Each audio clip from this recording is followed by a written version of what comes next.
بالحق بشيرا ونذيرا ولا تسأل عن أصحاب الجحيم. ولن ترضى عنك اليهود ولا النصارى حتى تتبع ملتهم قل إن هدى الله هو الهدى ولئن اتبعت أهواءهم بعد الذي جاءك من العلم ما لك من الله من ولي ولا نصير. الذين آتيناهم تلاوته أولئك يؤمنون به ومن يكفر به فأولئك هم الخاسرون. يا بني إسرائيل اذكروا نعمتي التي أنعمت عليكم وأني فضلتكم على العالمين واتقوا يوما لا تجزي نفس عن نفس شيئا ولا يقبل منها عدل ولا تنفعها شفاعة ولا هم ينصرون. وإذ ابتلى إبراهيم ربه بكلمات فأتمهن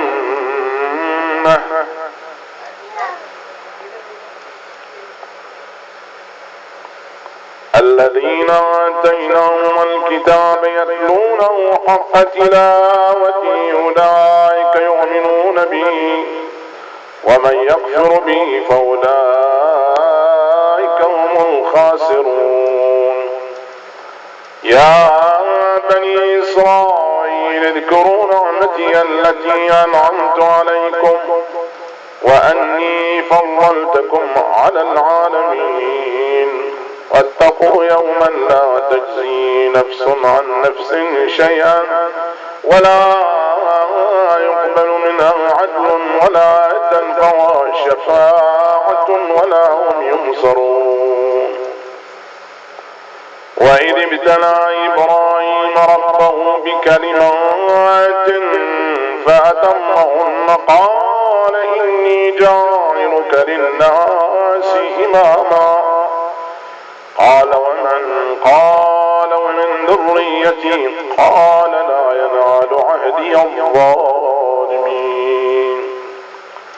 وإذ جعلنا البيت مثابة للناس وأمنا واتخذوا من مقام إبراهيم مصلى وعهدنا إلى إبراهيم وإسماعيل أن طهر بيتي للطائفين والعاكفين والركع السجود.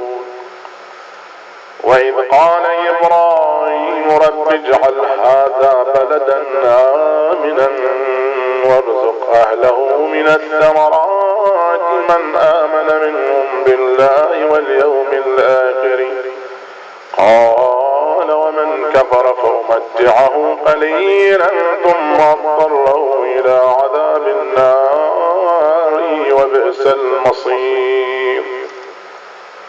وإذ يرفع إبراهيم القواعد من البيت وإسماعيل ربنا تقبل منا إنك أنت السميع العليم.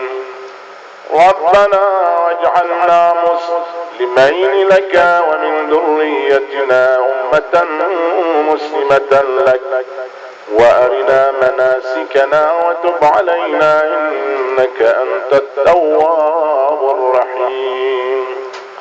ربنا وابعث فيهم رسولا منهم يتلو عليهم آياتك ويعلمهم الكتاب والحكمة ويزكيهم إنك أنت العزيز الحكيم. ومن يرغب عن ملة إبراهيم إلا من سفه نفسه ولقد اصطفيناه في الدنيا وإنه في الآخرة لمن الصالحين. إذ قال له ربه أسلم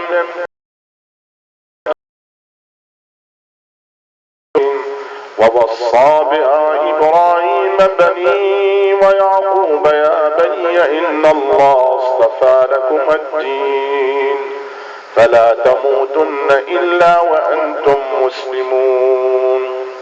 أم كنتم شهداء إذ حضر يعقوب الموت إذ قال لبنيه ما تعبدون من بعدي قالوا نعبد إلهك وإله آبائك إبراهيم وإسماعيل وإسحاق إلها واحدا ونحن له مسلمون.